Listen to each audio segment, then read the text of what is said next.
Buenas tardes, bienvenidos a las clases. Buenas tardes, doctora. Buenas tardes, doctora. Buenas. Vamos a iniciar entonces un tema de laboratorio. Vamos a continuar avanzando porque es lo que nos ha atrasado, ¿no? Con esto del paro. Entonces, vamos a verlo de forma virtual. Y en el caso que se retorne a las aulas, vamos a tratar de compensar las prácticas, ¿ya? Para que no se vayan de nuevo con esta información virtual. Tomen atención y espero la participación de ustedes porque van a aplicar lo que son las pruebas de identificación.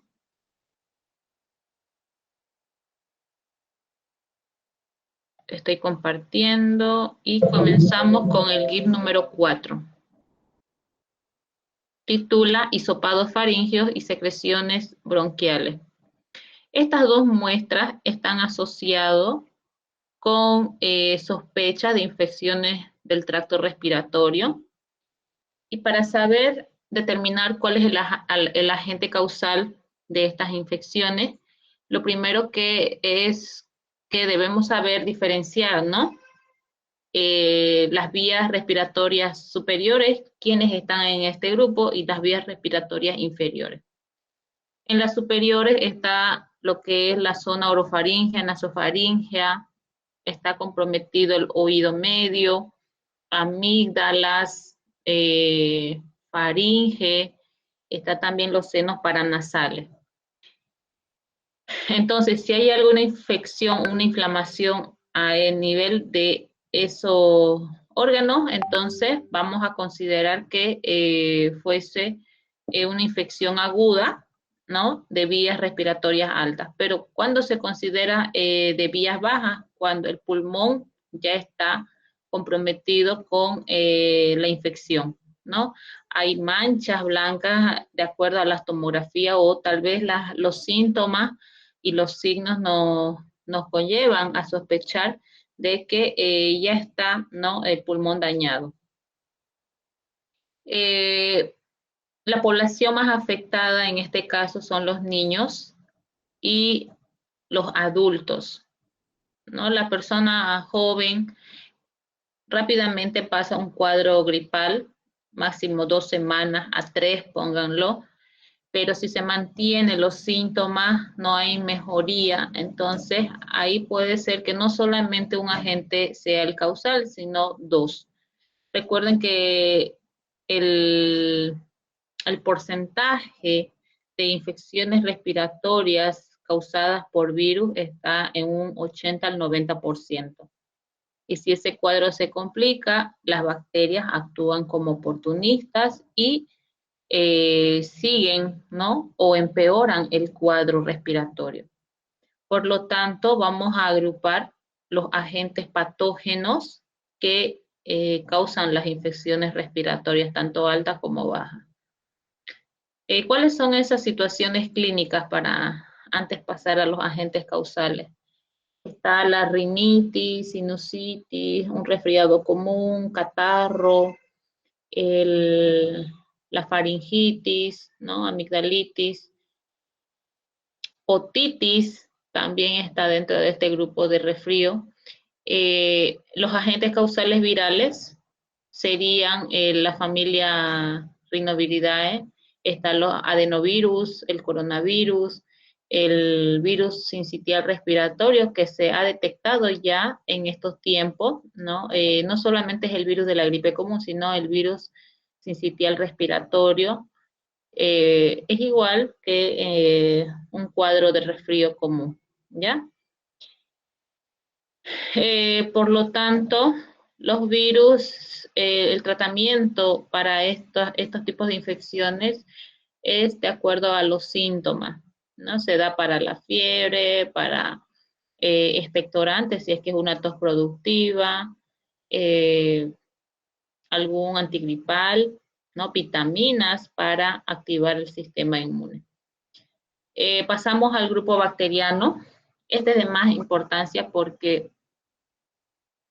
La bacteria no necesita de una célula viva para multiplicarse, a diferencia del virus, ¿no? Si el virus ya ha hecho daño a la célula, entonces no va a poder tener los nutrientes correspondientes para su replicación o la maquinaria, como dicen, ¿no?, en la teoría. A diferencia de las bacterias, estas se replican sin necesidad de una célula viva, ¿no? Se fusionan y empiezan a multiplicarse más rápido. Por lo tanto, ¿cuáles vendrían a ser estas bacterias que se consideran patógenos de vías respiratorias? Está el género Streptococo con la especie Pneumoniae, ¿ya? En la boca, en la flora normal de la boca, podemos encontrar también género de estreptococos, puede ser el Viridan o Piógenes, ¿no?, que son buenos porque son saprófitos, son parte de la flora habitual normal. Pero si hay la presencia de Streptococcus pneumoniae, podemos sospechar que ya sea el agente causal patógeno del resfrío, ¿no?, del cuadro respiratorio. Piógenes actúa como patógeno dependiendo de la edad del paciente, si está internado, ¿no?, si su sistema está inmunodeprimido. Varios parámetros se debe tomar en cuenta para decidir si Piógenes es o no es el agente causal. Luego tenemos al género Haemophilus influenzae, la especie causante de infección respiratoria. No, vaya, anda, otra silla. Anda, ya. Un ratito, por favor. Entró mi hijita. No, no se pega la mamá. Entonces, los agentes causales, estamos hablando del Haemophilus influenzae, que es el más importante de este género. Hay que tener en cuenta la teoría que estas bacterias necesitan de factores para desarrollar, por lo tanto, solo en un medio de cultivo vamos a ver la presencia de colonias del género Haemophilus. La Moraxella catarrhalis también es parte de este cuadro respiratorio, causa el catarro, ¿no? Está aquí el Corynebacterium diphtheriae, que causa la difteria, que es la enfermedad de difteria, Mycobacterium tuberculosis, causante de tuberculosis, las neumonías que son nosocomiales, es decir, si los pacientes que han entrado a hospitalización, a internación por un cuadro distinto al respiratorio, entonces han adquirido, ¿no?, en el del medio ambiente hospitalario, bacterias que se alojan, que habitan en los hospitales. Estamos hablando de las enterobacterias y el Staphylococcus aureus. Ya dentro de las enterobacterias, el que más se aísla es la Klebsiella pneumoniae. Escherichia coli también es parte de este grupo patógeno, ¿no? Y entre los otros, rara la vez que se ha aislado y se ha considerado como causante de neumonías nosocomiales. El Staphylococcus aureus es el mismo caso, ¿no? Es un oportunista nosocomial. Después existe o se ve en una persona una neumonía típica. ¿Por qué? Porque los agentes causales, los patógenos, no se han determinado por cultivos, sino por otros tipos de prueba para llegar a lograr identificar a la Chlamydia pneumoniae y al Mycoplasma pneumoniae, que son las dos bacterias que carecen de pared celular, y es por esa razón que no pueden desarrollar en los medios de cultivo. Pero sí se ha demostrado en pacientes que tienen cuadro respiratorio, se han aislado. Como agentes parasitarios, no hay evidencia que algún parásito esté, ¿no?, se considere causantes de infecciones respiratorias. Luego tenemos el grupo de los hongos. En este grupo podemos mencionar a las levaduras y a los hongos filamentosos. ¿no? Como ser los dermatofitos o eh, algún hongo que tenga la capacidad de liberar esporas, ¿no? Por esa razón es que llegan a ser inhalados por el humano y puede causar micosis pulmonar. Pero estos microorganismos van a crecer también en un medio que es el saburón. Teniendo toda esta parte teórica, nos vamos a ir a la toma de muestra. ¿Qué muestras se necesita para detectar a estos agentes patógenos? Un hisopado faríngeo, como dice en el tema, un hisopado orofaríngeo o un hisopado nasofaríngeo. Luego están las secreciones bronquiales y se sospecha de cuadros respiratorios de vías bajas, que son los pulmones, bronquiolos, ¿no? La secreción bronquial es parte de esa vía. El aspirado bronquial en pacientes que no pueden expectorar, los internados, los intubados, los que están con dispositivos en el hospital. Entonces se realiza la toma de muestra, ¿no? Abajo hay un link, ahorita lo vamos a reproducir. Antes de realizar la toma de muestra, el bioquímico tiene que preguntar a su paciente si está cumpliendo con los criterios de aceptación. En este caso, en los hisopados, el bioquímico es quien lo toma la muestra, pero en el caso que son secreciones, ¿no? O algún líquido, otra muestra que el paciente lo trae, también debe tener criterios de aceptación. Eh, Antes de ir a ver el video de la toma de muestra, ustedes bien saben que el profesional de laboratorio se desenvuelve en 3 fases, ¿no? ¿Cuáles son esas fases que debemos tener en cuenta, ¿no? Al inicio de evitar cometer errores que al segundo y al final. ¿Cuáles vendrían a ser esas fases donde se desenvuelve el bioquímico hasta obtener un resultado? ¿Han escuchado en alguna materia, tal vez en control de calidad?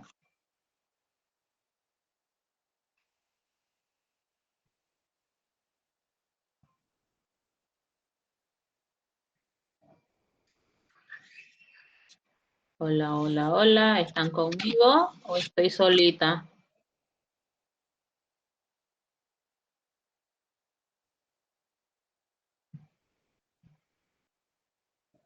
¿Están ahí, Estamos jóvenes? aquí, doctora. Me siento solita, que yo nomás estoy hablando, estoy sin compañía. ¿Han escuchado alguna vez ese término de las fases que comprende un análisis?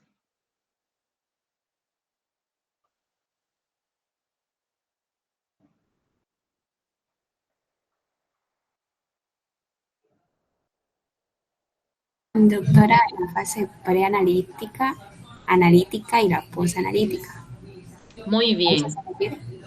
eso. Ay, ¿Dónde escucharon esos términos? bueno, yo recuerdo en química sanguínea, en gestión de calidad. Eso, ¿no? Es parte del proceso de calidad. Eh, ¿Qué puntos están relacionados en la fase preanalítica? ¿De dónde hasta dónde vendría a ser una fase preanalítica?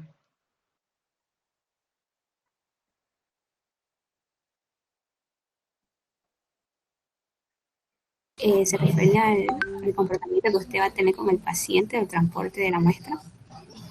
Eso, muy bien, Ruth. Creo que usted nomás ha tomado atención en sus clases de química y de control de calidad. Y eso es lo que se hace a diario cuando uno decide enfocarse al área clínica, ¿no? Tenemos que iniciar con una fase preanalítica y tener el cuidado de cometer errores. Somos humanos, ¿cierto? Cometemos errores, ¿cierto? Pero hay que tratar de minimizarlo. Ese es el objetivo del control de calidad.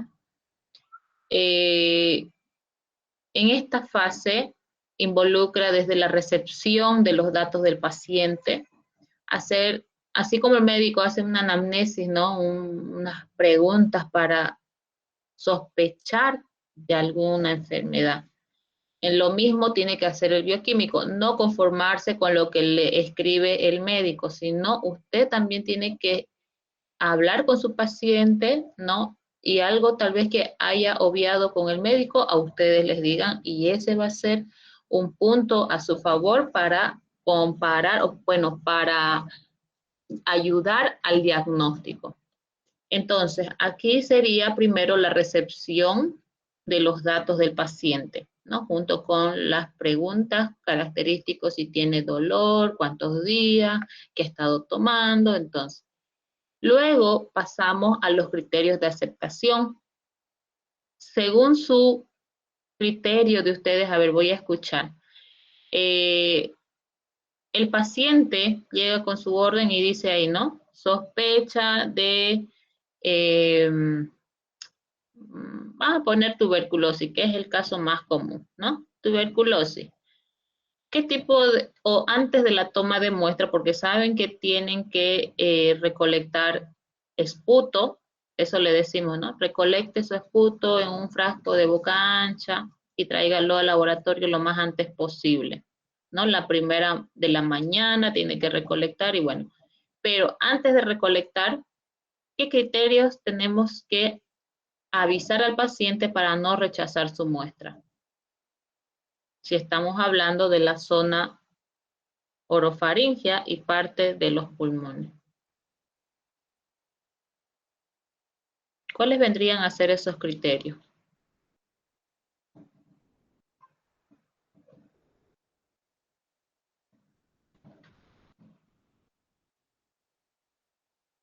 A ver, Félix, Alejandro,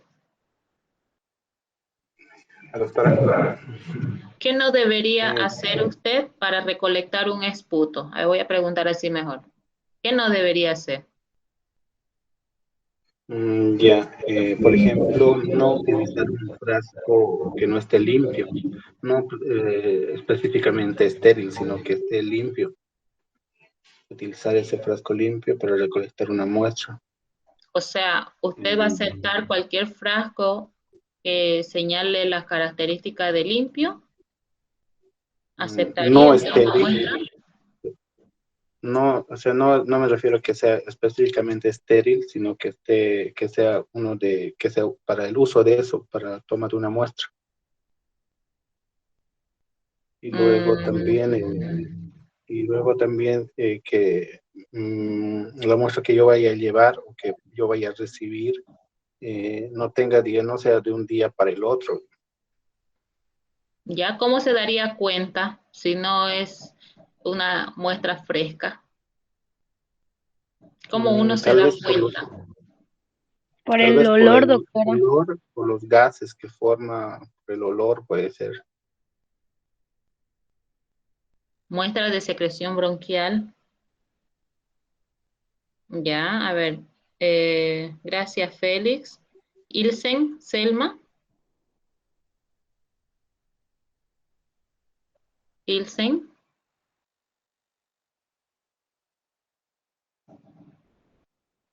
Luis Alfredo. Sí, doctora. ¿Qué otros criterios usted consideraría para una buena toma de muestra? En el caso que se requiera secreción bronquial o un hisopado o realizar un hisopado. Que sea ayudas para no barrer o no contaminar lo que es la muestra. Muy bien. Ya, ¿qué más?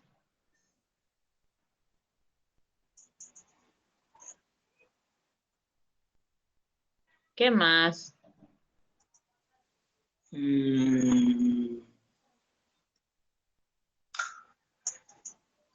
Por ejemplo, o sea, estamos hablando a nivel boca, ¿no? Cuando uno come, obviamente que va a contaminar, no va a salir una muestra contaminada, alterada. Otro criterio es solicitar al paciente que no se haga que no se haga, perdón, enjuagues bucales, que no se haga enjuagues con agüita, porque a veces dicen, tenía vergüenza y me vine así, solo con agüita me hice, dicen, ¿no? Tampoco, ¿ya? Se rechaza. Peor si se cepilla los dientes, ¿no? Porque ha removido la flora normal de la boca y podemos nosotros obtener una muestra contaminada. Esos serían los criterios de aceptación. Que no coma, que sea en la mañana, ¿no? Que venga sin tomar agua, sin hacer nada. Que no utilice ninguna pasta dental ni enjuagues bucales, ¿no? Entonces, se levanta de la cama, tiene que ir al laboratorio para la toma de muestra o en sí levantarse y expectorar para llevar su secreción bronquial, ¿no? Dentro de lo que es la toma de muestra, siempre deben preguntar si está tomando antibiótico, ¿no? Siempre se debe preguntar, ¿ya? Entonces, aceptamos con todos los criterios y nos vamos a la toma de muestra. Ahora sí. La toma de muestra hay que saber diferenciarlo, ¿no? Entre una toma de muestra faríngea u orofaríngea de la nasofaríngea. Ay, perdón. O sea, ay, ¿qué he hecho? Aquí. Aquí vamos a ver entonces. Si hubiéramos estado en el laboratorio, la toma de muestra se lo iban a hacer ahí, ¿no? Lo ideal tenía que ser eso. Según la Organización Panamericana de la Salud, aquí nos explica, ya lo voy a adelantar un poquito porque se acomoda todavía con sus EPP para la toma de muestra. Aquí vemos el personal de toma de muestra. Se está colocando todas las EPP correspondientes, incluso las gafas de seguridad, porque al tomar este tipo de muestra podemos provocar al paciente que estornude o que pueda toser, ¿no? Y libera las gotitas, los aerosoles, que pueden llegar a contaminar al personal también. Entonces, todas las medidas de protección, todas las EPP completas a la toma de muestra, ¿no? Antes de la toma de muestra debemos estar así. Luego se retira el empaque de donde está el tubo para transporte de microorganismos, ¿no? Hay un medio. En el caso que fuera un hisopado para la búsqueda de bacterias, ahí utilizamos el medio Stuart, ¿no? U otro medio que es enriquecido para las bacterias, ¿no? Que son patógenas. En el caso que fuera la sospecha de un virus, en este caso se ocupa este medio de cultivo. Para virus, ¿no? Es rosadita, ya viene empaquetadito con tapa rosca y lo que se hace es identificar con el nombre completo del paciente, la edad del paciente, la fecha de la toma de muestra y la hora de la toma de muestra. ¿Ya? También la hora es muy importante porque a veces nosotros derivamos una muestra y en la institución donde llega sí o sí exigen este dato. ¿Para qué? Para tomar como criterio de rechazo o aceptación. Por ejemplo, si un paciente llega a las 11 de la mañana y dice estar en ayuna, ¿no? Ahí ustedes siempre tienen que poner el criterio de la duda, ¿no? 11 de la mañana. En ese caso, si nosotros derivamos a otra institución, automáticamente lo rechazan. Por más que le digamos que el paciente ha estado en ayuna, que esto, que el otro, no, lo rechazan, ¿ya?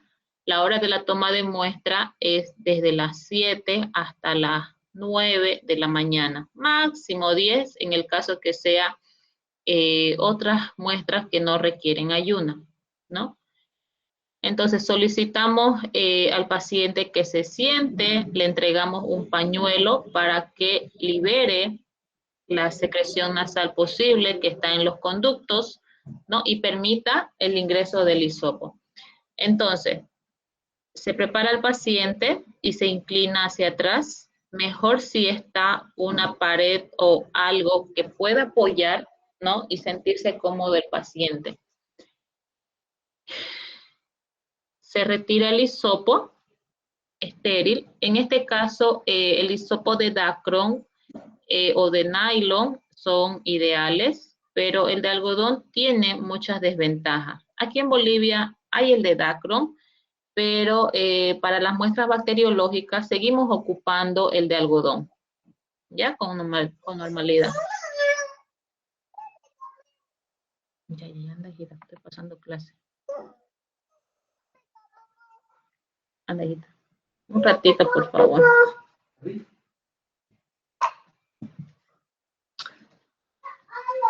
Entonces aquí, ¿no? Prepara al paciente y con un bajalengua, ¿no? Hace lo posible en bajar la parte posterior de la lengua para ver la zona orofaringia o faringia, ¿no? Y pedir al paciente que saque la lengua si puede y que pronuncie la palabra A por el tiempo que se tarda en tomar la muestra. Se da círculos, pero alrededor de la garganta, de las amígdalas y parte de la pared, ¿no?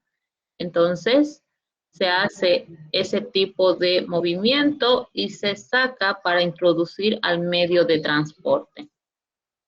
En el caso que sea una toma de muestra orofaringia, como es este, o faringea, debemos hacer primero un extendido en un portaobjeto, ¿no? Se toma la muestra, se hace un extendido circular y se deja secar a temperatura ambiente. Otro hisopo, se toma la muestra y se deposita en el medio de Stuart. Entonces, son dos cosas que van a entrar al laboratorio, la lámina con muestra y el hisopo, ¿no? Se introduce al medio de transporte, se rompe el palito y se tapa.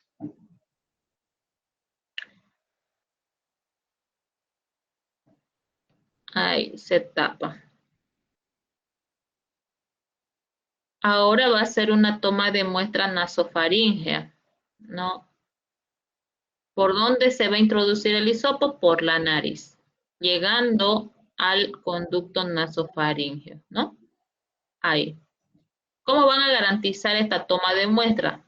Siempre deben poner a lo diagonal la vista del paciente para que se pueda observar los orificios.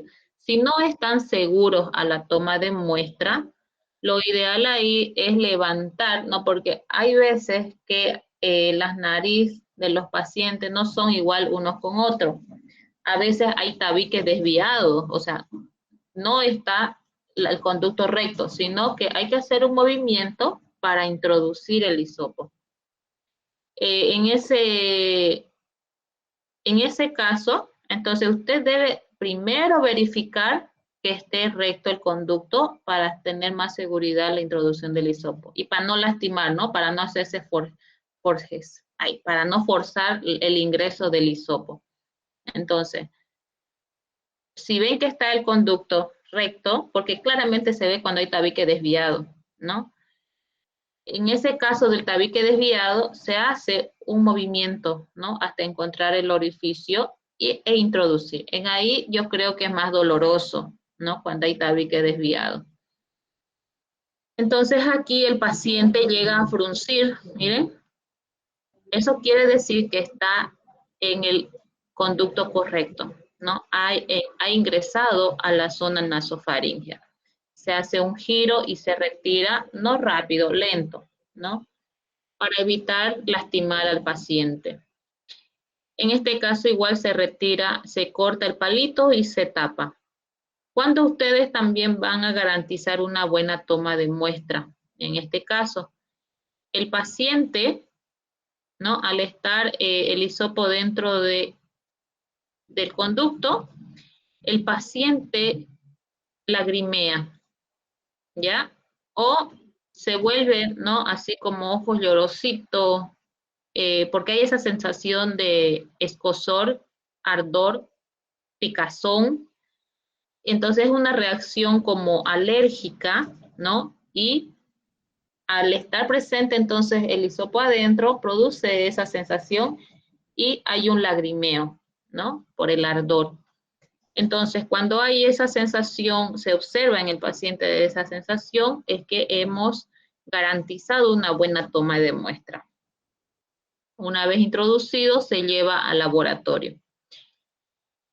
Esta toma de muestra nasofaringea más lo utilizamos para detectar virus. ¿Ya? Los virus tienen afinidad por células que están en la zona nasofaringea, ¿no? Están más adentro. En cambio, la zona orofaringea o faringea, rara la vez que se detectan los virus a ese nivel. En la toma de muestra faringea y orofaringea, más lo utilizamos para detectar bacterias, ¿ya? En la toma de muestra orofaringea, en la anterior, ¿no? Que es por la boca, se debe tener cuidado de no tocar la lengua, de no tocar encía, de no tocar mejilla, dientes, porque en toda esa zona hay flora normal microbiana, ¿ya? Entonces, eso es lo ideal para hacer una toma de muestra de estas características con hisopo. Pero si es secreción bronquial, le decimos a nuestro paciente que trate de expectorar, ¿no? Haga una sensación, si es que hay presencia de moco, sacar de lo más profundo. No se trabaja con saliva, ¿ya? Eso es otro punto. Si ustedes ven que no hay flema de por medio en esa muestra de esputo, lo descartan. Ahora, si dice el paciente, ay, pero ya estoy mejor, no siento, ya no estoy eliminando secreción, no estoy botando flema. En ese caso, ¿no? Se puede aceptar todavía la muestra porque nunca va a producir flema, porque ya está pasando su cuadro, porque está en tratamiento el paciente, ¿no? Está con expectorantes, con antigripales, en fin, todo lo que alivia a una infección viral, ¿no? O de gripe. Entonces ahí se puede aceptar, pero con la duda también, ¿no? Con sospecha, con dudas. Uno trabaja cuando nos trae saliva. Bueno, entonces se toma la muestra y se introduce al área analítica. En la fase analítica, ¿qué se hace en la fase analítica, jóvenes? Ya hemos hablado de la fase preanalítica. Claro, con la preparación de los materiales, todo eso involucra, ¿no? Hasta la toma de muestra. Luego, en la fase analítica, ¿qué se hace en la fase analítica?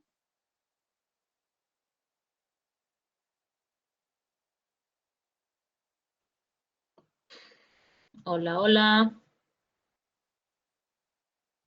¿Qué se hace en la fase analítica? Se hacen las pruebas de sangre. Ya se desarrollan procedimientos, se desarrollan técnicas, ¿no? Para obtener ciertos resultados y llegar a relacionar unos con otros para concluir el diagnóstico, ¿sí? Entonces, vamos a hacer las técnicas correspondientes, el protocolo que se sigue para un hisopado faríngeo, orofaríngeo, y en el caso que fuera nasofaríngeo también se puede trabajar. Se hace una tinción de Gram a la lámina donde se ha hecho el extendido, ¿no? Luego se hace la siembra correspondientes con el hisopo que está sumergido en el medio de transporte. ¿En qué medios de cultivo? En agar sangre, agar maconcay, agar chocolate y medio saburo. La tinción de Gram nos va a permitir observar la morfología, la coloración de la bacteria. En cambio, la siembra me va a garantizar crecimientos de bacterias, ¿no? Por ejemplo, tomamos en cuenta los patógenos para estas vías respiratorias. Está el Streptococcus, Haemophilus, Estafilococo, hemos mencionado a las enterobacterias, ¿no? Dentro de este grupo, todos ellos se pueden aislar en el laboratorio, ¿no? Tenemos que tener ese criterio. Si hay desarrollo en agar sangre y hay desarrollo en agar chocolate en ambos medios, podemos sospechar de dos cosas, o es estreptococo o es estafilococo. De acuerdo a las colonias, ¿no? A la observación macroscópica de las colonias, el estreptococo son formadores de hemólisis, ¿no? Producen hemólisis porque sintetizan la enzima hemolicina. ¿Cómo se ve en el agar sangre? Está la colonia puntiforme, translúcida, transparente, son las colonias bien pequeñitas. Y alrededor de estas bacterias, de estas colonias, hay un halo de hemólisis, ¿no? Así como hemos visto en el tema de antibiograma, hay un halo de inhibición, lo mismo es para estas bacterias, hay halo de hemólisis. Dependiendo de la coloración de ese halo y si observamos en una luz blanca, si es de color amarillo y si vemos en la luz blanca y vemos que pasa o se ve claramente la luz, entonces decimos que es un beta hemolítico, ¿no? Es una bacteria beta hemolítica, porque las características de la hemólisis no los dicen.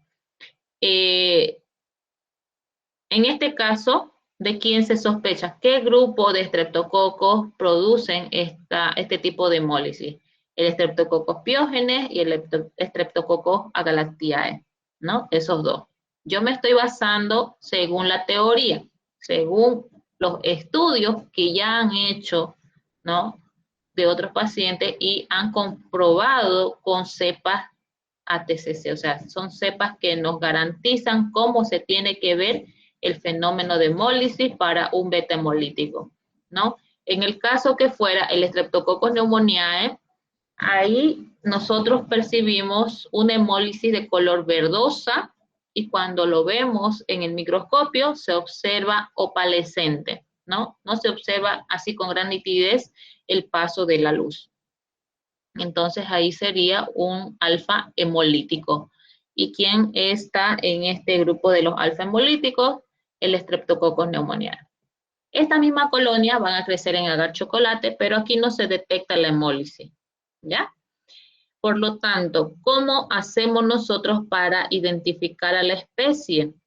Si ya hay evidencia de hemólisis, las colonias son bien pequeñitas, translúcidas, desde ya yo puedo aplicar las pruebas de identificación para estrepto. Pero aquella persona que no tenga esa capacidad de diferenciar estreptococo de estafilococo, porque las colonias de estafilococo son un poco más grandecitas en relación a las de estrepto y también presentan hemólisis beta, ¿no? Entonces, ¿cómo lo vamos a diferenciar? Podemos ayudarnos con una tinción de Gram, pero de la colonia, ¿no? En este caso es tinción de Gram de la muestra. Sí o sí se deben hacer tinciones de Gram de las muestras. De las colonias, ustedes deciden si lo trabajan o no. Todo depende, como les digo, del criterio que tengan para diferenciar colonias, ¿no? Examen macroscópico. Entonces, hago mi tinción de Gram de las colonias y resulta que observo bacterias redonditas de color azul, violeta, ¿no? Que están agrupados en cadena, como un collarcito. Según la teoría, me dice, si están agrupadas de esa forma, son redonditas y de color azul, estaríamos hablando del género Streptococcus. ¿Cómo confirmamos ese género? Con la prueba de la catalasa.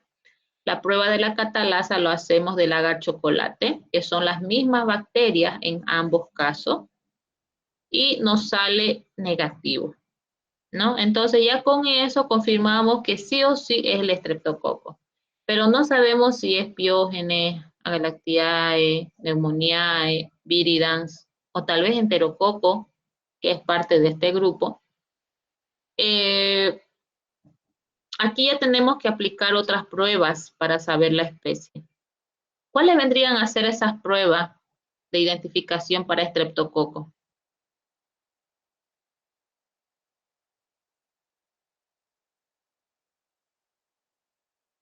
La tarea les di, ¿no ve? Una tarea donde tienen que hacer como un álbum de todas las pruebas de identificación, tanto para estáfilo, para estrepto, para hemófilo, para las enterobacterias, para los bacilos no fermentadores, bacilos gram negativos no fermentadores. En este caso yo les pregunto, ¿cuáles vendrían a ser esas pruebas de identificación para estreptococos? Porque ya se ha confirmado con la catalasa, ¿no? La catalasa me dio negativo, entonces es estreptococo. ¿Qué otras pruebas realizo para llegar a definir la especie?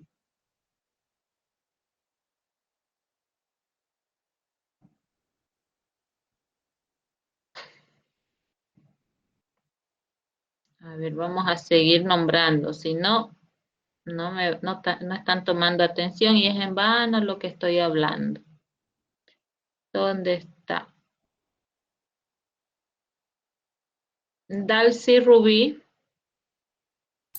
Sí, doctora. Dalcy, ¿qué pruebas de identificación aplicamos para identificar especie de estreptococo? Para especies. Ujú. ¿Podría ser comenzando con catalasa, doctora?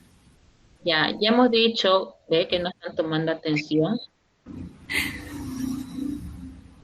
¿Qué hemos dicho? ¿Cómo hemos confirmado que se trata del género estreptococo? ¿Alguien que está tomando atención? Con catalasa, doctora. Aparte de la catalasa,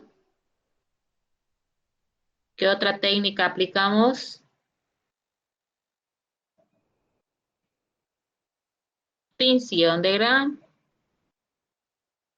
Ambos apoyan a la confirmación de la especie, perdón, del género estreptococo. ¿Cómo tiene que salir la catalasa, Carla, Mayeli?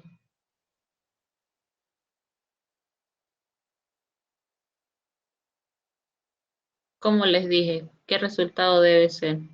¿Positivo o negativo? Mayeli. Negativa, doctora. Negativo, muy bien. Entonces, ya hemos hecho la catalasa. ¿Qué otras pruebas vamos a realizar para identificar especies del género Streptococcus?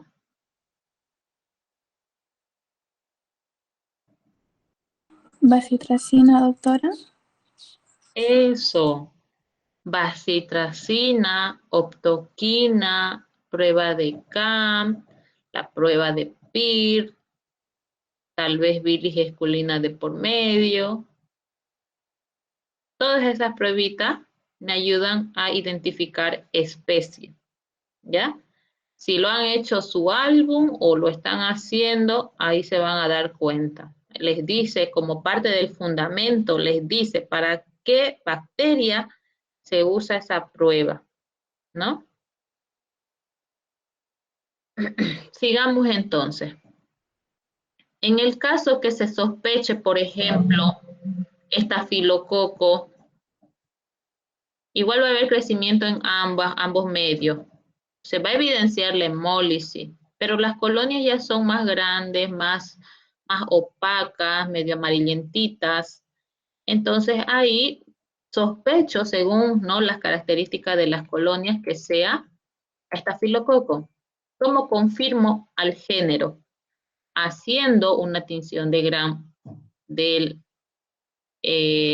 cultivo que se sospecha y hacemos la prueba de catalasa también, ¿no? En este caso, si es estafilococo, va a salir positivo.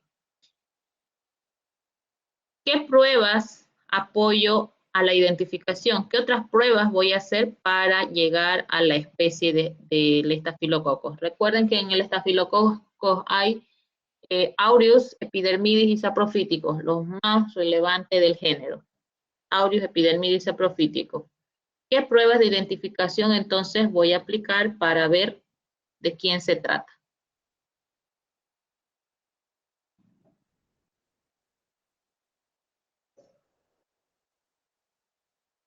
¿Qué prueba sería? La coagulasa, el mannitol salado. Ya, muy bien, perfecto. Todas esas pruebas mencionadas nos ayudan a definir la especie, ¿no? Entonces, hacen las pruebas de identificación y ese mismo día se trabaja con un antibiograma más para ver la susceptibilidad de estas bacterias que han crecido como sospechosas para infección respiratoria. En el caso que hubiera desarrollo en el McConkey, ¿qué bacterias crecen en el McConkey? Bacilos gram negativos, ¿no? Bacilos gram negativos. Y la única prueba de identificación para estas bacterias es la galería bioquímica, nada más. En el en el medio Saburó van a crecer levaduras o tal vez hongo filamentoso, ¿no? Entonces, ya sabemos qué es lo que podemos esperar en estos medios de cultivo y siempre relacionarlo con nuestra tinción de Gram de la muestra, ¿no? Si yo veo en la muestra coquitos en cadenas azules, entonces voy a ver si hay crecimiento en mi agar sangre y agar chocolate. El seguimiento de la prueba es durante 2 días, ¿ya? Al segundo día se informa. Del mismo modo, se trabaja para una secreción bronquial, pero aquí tenemos que tomar en cuenta la tinción de Ciel-Nielsen en caso de que los pacientes tengan sospecha de tuberculosis. O en todas, pongámoslo el caso, en todas las secreciones bronquiales que ingrese al laboratorio se realiza la tinción de Ciel-Nielsen, en todas, ¿no? Las secreciones bronquiales, para descartar justamente al bacilo ácido alcohol resistente, que es el Mycobacterium tuberculosis causante de tuberculosis. En este caso, ¿cómo se procede a hacer una tinción de Ciel-Nielsen? Son 3 reactivos en el kit. El primero es el colorante fusina fenicada. Se cubre por completo la muestra ya fijada y se controla 5 minutos. En ese lapso de tiempo debemos aplicar calentamiento, ¿no? Unas cuantas pasaditas, evitando que se formen humos blancos o se liberen humos blancos. Si hay bastante liberación de humo blanco, puede precipitar la fusina y podemos nosotros informar falsos positivos, ¿no? Porque la bacteria se tiñe de color fucsia rosada y la fusina fenicada tiene ese color. Entonces, solamente calentar, ¿ya? Y hay un criterio por el cual nosotros calentamos, que está asociado justamente con la bacteria. Entonces, llegamos a cumplir los 5 minutos, enjuagamos y agregamos el alcohol ácido. Dejamos reaccionar por 30 segundos y luego agregamos el azul de metileno de 2 a 3 minutos. Cumple el tiempo establecido, se enjuaga y se lleva a observar al microscopio. ¿Cuáles son las condiciones o cómo debe estar preparado el microscopio para observar láminas teñidas? ¿Alguien me puede responder? ¿O quieren que diga nombre y apellido? ¿Cómo observamos láminas con tinciones? Con una rotación de inmersión al objetivo 100X. Ya, ¿qué más? Diafragma abierto, condensador arriba. Condensador arriba y... Diafragma abierto. Perfecto. Miren cómo completan el conocimiento que tienen ustedes, ¿no ven? Entonces, para eso, para que recuerden cómo se trabaja y lo que están diciendo tienen que hacerlo en su equipo, en su instrumento. Tiene que ser condensador arriba, diafragma totalmente abierto para que pase la luz completa y colocar en objetivo de 100X con aceite de inmersión en cualquier tipo de lámina teñida, ya sea en el área de bacteriología, en el área de hematología, donde se haga tinciones, se observa en esas mismas condiciones el microscopio. Los cultivos es lo mismo, en los mismos medios de cultivo se hace la siembra, ¿no? Se agarra con el asa, se deposita la muestra y se hace estriado, ¿no? Se hacen estriado. Los agentes patógenos son similares a la primera toma de muestra, ¿no? Al hisopado. ¿Por qué? Esta muestra ya está asociada a complicaciones, ¿no? De una infección respiratoria aguda, que ya ha avanzado a nivel pulmonar y por eso necesitamos identificar al agente causal que está en los pulmones, ¿no? En el caso de la tinción de Ziel-Nielsen les decía, hay otra prueba que se llama baciloscopía. En este caso, esa prueba de baciloscopía es para aquellas personas que se sospechan directamente de tuberculosis, ¿no? Por el estado físico que se ve del paciente y por todo lo que le ha dicho al médico, ¿no? Tengo tos nocturna, transpiro bastante, entonces todos esos síntomas llegan a decidir al médico poner, ¿no? Como diagnóstico presuntivo tuberculosis. Entonces ahí se realiza la prueba de baciloscopía. ¿Y en qué consiste? En que el paciente debe traer 3 muestras de esputo en diferentes tiempos. Uno en la mañanita, otro en la tarde y el tercero al día siguiente. ¿No? Es una muestra seriada de esputo. El único procedimiento que hacemos nosotros en el laboratorio es realizar una tinción de Ziel-Nielsen para buscar al bacilo ácido alcohol resistente, que es el Mycobacterium tuberculosis.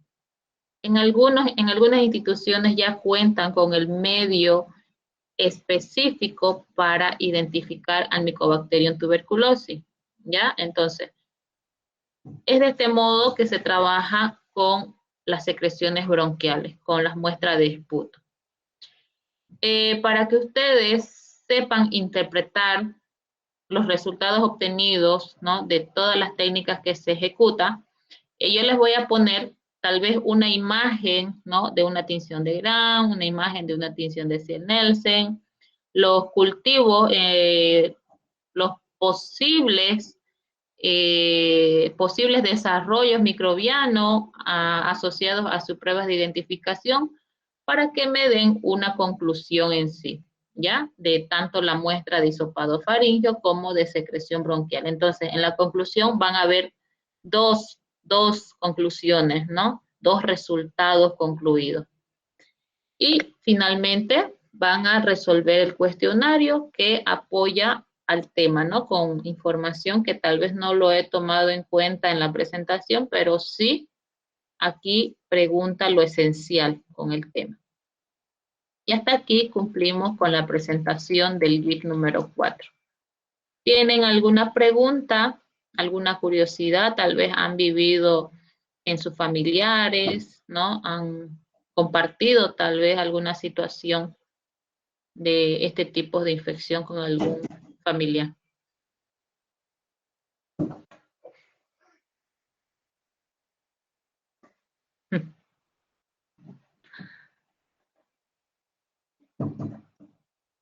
¿Está claro el tema? Si no, pasamos al siguiente, por favor.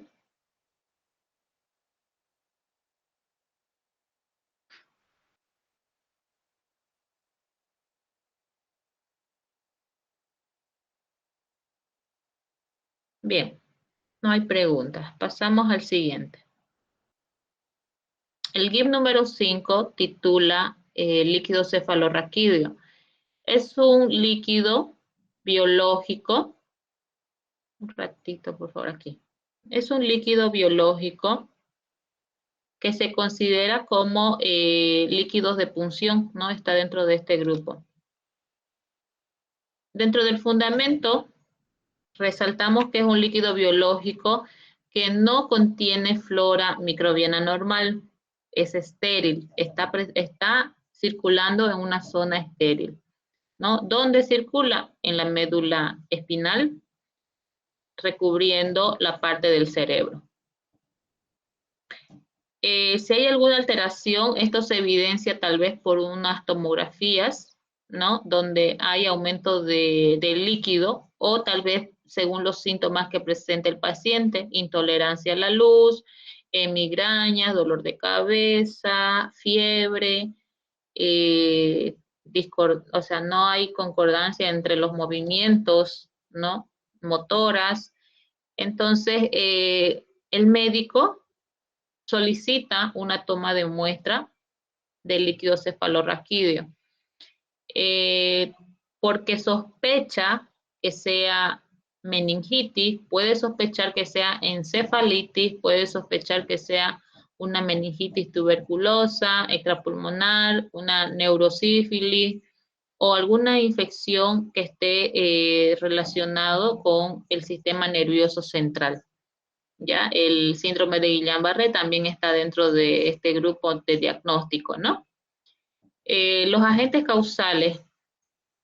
Recuerden que es una zona estéril, por lo tanto, cualquier microorganismo que se aísle de esta zona ya se considera patógeno, siempre y cuando no sea contaminante en la toma de muestra, ¿no? Los que más se han aislado de esta muestra está la Neisseria meningitidis, está el Streptococcus pneumoniae, dentro de este grupo está también el Haemophilus influenzae, enterobacterias, micobacterias, las clamidias, o sea, cualquier microorganismo, como les digo. También puede ser causado por virus, el citomegalovirus, que invade bastante. Hay otros virus que también tienen afinidad por células neuronales. En cuanto a los parásitos, hay parásitos que tienen afinidad por células, ¿no? Por estar invadiendo cerebro, pero en ese caso se hace también la tomografía y se evidencia, ¿no?, en estas pruebas. Como origen, como grupo de los hongos está la cándida, siempre va a estar la cándida de por medio. Oportunista, ¿no? Como dice, oportunista de infecciones. Bueno, entonces se solicita que se tome la muestra. El profesional idóneo es el médico especialista en anestesiología, ¿no? Es el único que nos puede brindar una toma de muestra exitosa. Aquí se solicita que sean 3 muestras, ¿ya? 3. Un ratito, por favor, voy a cerrar mi puerta porque está entrando mi bebé, hijito.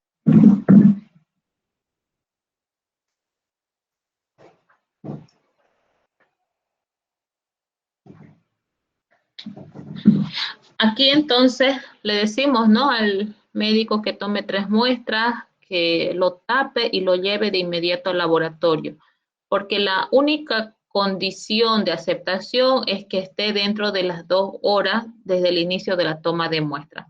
Si ha pasado esa hora, ya no se puede hacer todos los estudios, ¿no? Por ejemplo, se omite en hacer los recuentos celulares, recuentos diferenciales, porque si estuviera con algún microorganismo, ya estarían alteradas las células, y al alterarse las células, se altera la prueba química, ¿no?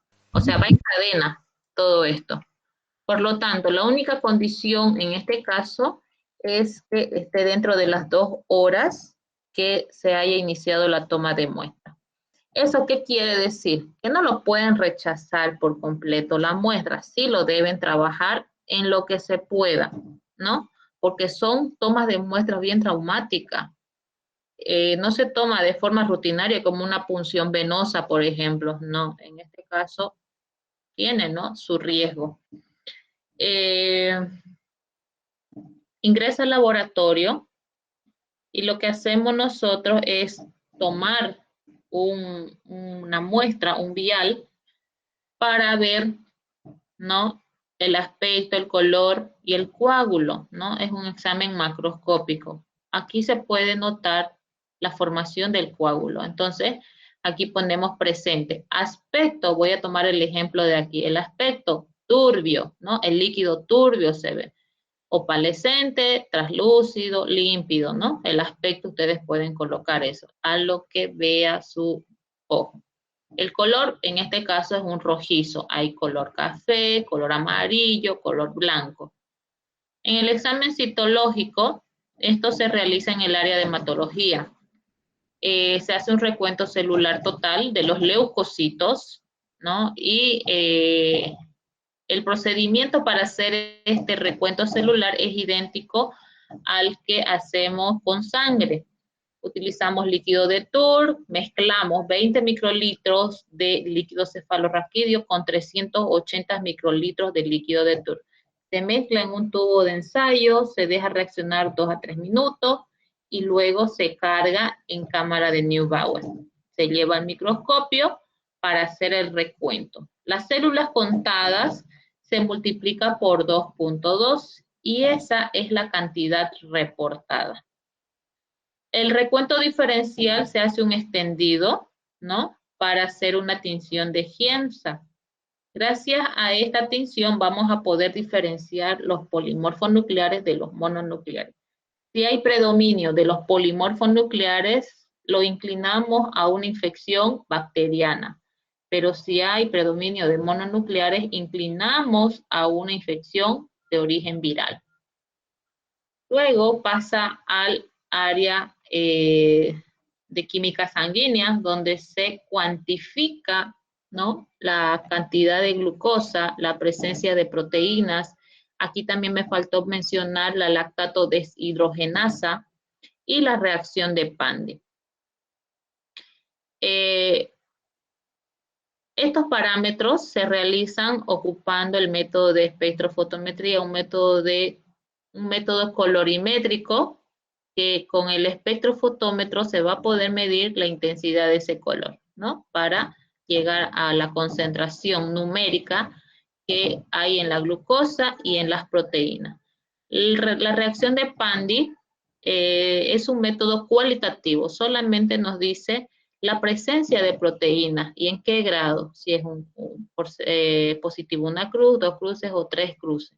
Siempre va apoyado con la cuantificación de las proteínas. Pasamos al análisis microbiológico. En este caso, ocupamos otro vial, ¿no?, donde no ha sido manipulado la muestra. Aquí vamos a tomar en cuenta una tinción de Gram, vamos a hacer una tinción de Ciel-Nielsen y una, no es tinción, es una observación en fresco ocupando tinta china, ¿ya? La tinta china me ayuda a proporcionar un campo oscuro para poder diferenciar al Cryptococcus neoformans, que es un hongo capsulado, ¿no? Y al mezclar la muestra que contiene o posiblemente contenga ese hongo, la tinta china lo que va a hacer es resaltar a ese hongo, ¿no? Y lo podamos observar en el microscopio.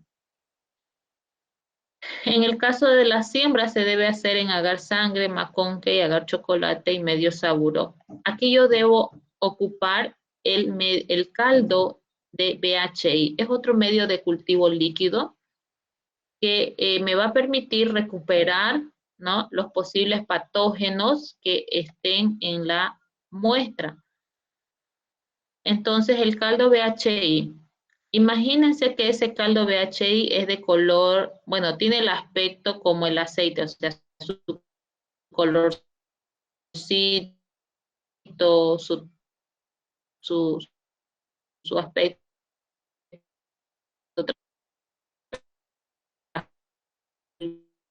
translúcido.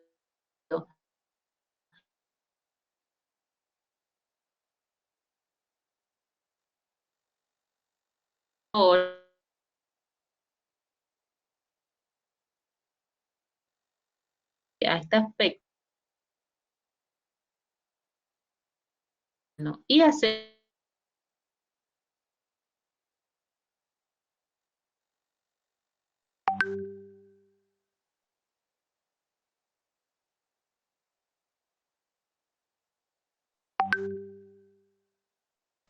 Doctora, no se le escucha, se cortó su internet.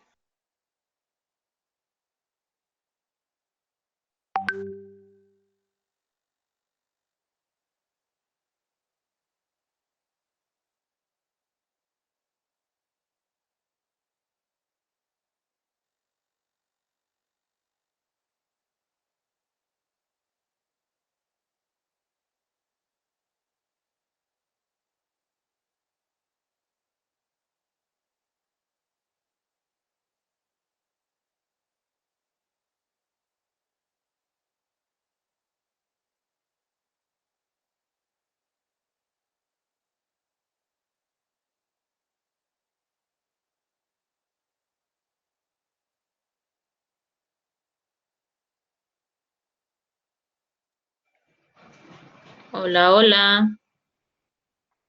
¿Hay alguna pregunta que quieran hacer con respecto a los temas presentados el día de hoy? Disculpe, doctora, no se le escuchó a partir de la parte de cultivo, medio se entrecortó todo lo que estaba presentando. No se escuchaba bien su audio tampoco. Ya. Aquí les decía yo en la siembra de líquido cefalorraquídeo, ¿no? Se hacen agar sangre, McConkey, agar chocolate y saburó. También tengo que hacer una siembra en el caldo BHI, ¿ya? En un medio de cultivo líquido de caldo BHI. ¿Para qué me sirve este caldo? Para recuperar al posible patógeno que no ha desarrollado a las 24 horas, pero sí se puede obtener de un día más, ¿no?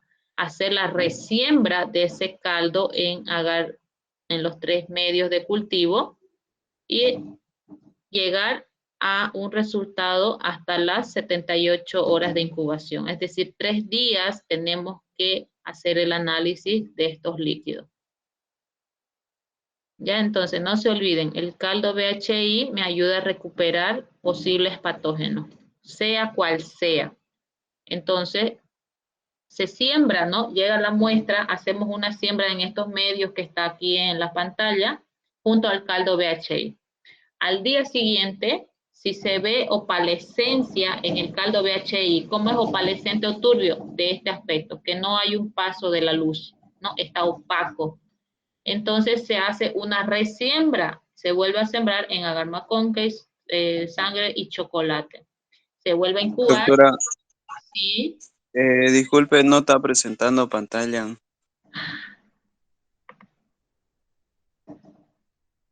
Ay, está el viento fuerte, eso creo que me ha cortado por un tiempo la señal. Un ratingo se fue, ¿no?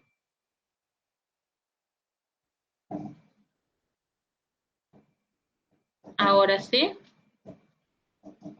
Sí, doctora, ahora sí. Ya, aquí yo les decía que al inicio, cuando ingresa la muestra al laboratorio, se debe sembrar en estos medios, junto con el caldo BHI. ¿Ya? Es un medio líquido, medio de cultivo líquido. Se siembra y al día siguiente se observa si hay desarrollo en estos medios. Posiblemente no exista, pero la diferencia es que el caldo BHI resulta que antes de sembrar era translúcido, o sea, no presentaba estas características.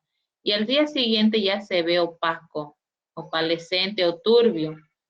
Entonces, posiblemente ya haya desarrollado el patógeno. Volvemos a hacer una resiembra en agar McConkey, sangre y chocolate. En el caso que no exista esa opalescencia, ese aspecto opaco en el BHI, se anula, ¿no? No se hace una resiembra y se reincuba las placas. No se hace una resiembra, solo en el caso que se vea opalescente. Y el informe se da a las 72 horas de incubación, ¿ya? A las 72 horas de incubación. Y con eso terminamos este tema. Yo les voy a poner, les decía, posibles resultados de una tinción de Gram, de una tinción de Ciel-Nielsen, una tinta china y los cultivos. Y ustedes van a hacer la conclusión correspondiente a los resultados que yo les vaya a dar. Y finalmente resuelven este cuestionario para presentar su informe la próxima semana. ¿Alguna pregunta hasta aquí?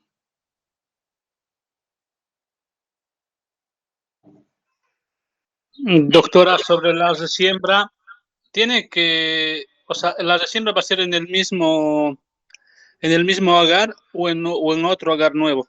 En agares nuevos. Ah, ya. Ajá. Siempre debemos trabajar las resiembras en agares nuevos. ¿En dónde hemos escuchado o dónde les dije que hay resiembra? En coprocultivo, ¿se acuerdan? En el caldo selenito, igual se hace una resiembra de ese medio de cultivo para descartar si estuviese el patógeno que no crece a las 24 horas. Tal vez necesita de otros nutrientes para poder desarrollar. ¿no? Y qué más los caldos, que son medios de enriquecimiento.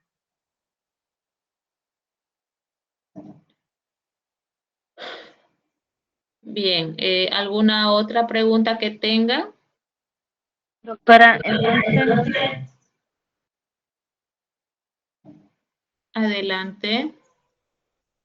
No la escuchamos.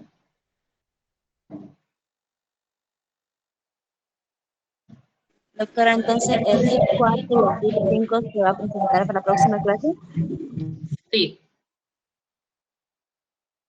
Sí, estos dos temas. Yo enseguida se los voy a enviar con estos posibles resultados que les dije para que interpreten, ¿ya? Ya, doctora. Entonces nuestro resultado va a ser lo que usted nos va a mandar y nosotros lleguemos a interpretarlo. Lo van a interpretar para la conclusión, exacto. Ya, doctora. Ya, es como si lo hubieran trabajado y hubieran obtenido sus propios resultados, ya, así vamos a quedar. Y en la conclusión van a decir si hay desarrollo o no hay desarrollo y de quién se trataría.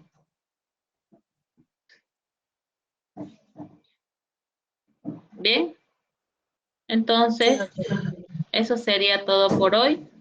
Nos vemos la próxima semana, esperando siempre que se encuentren bien y ojalá que ya volvamos a la universidad. Que tengan buenas tardes. Hasta luego. Gracias, doctora. Hasta luego.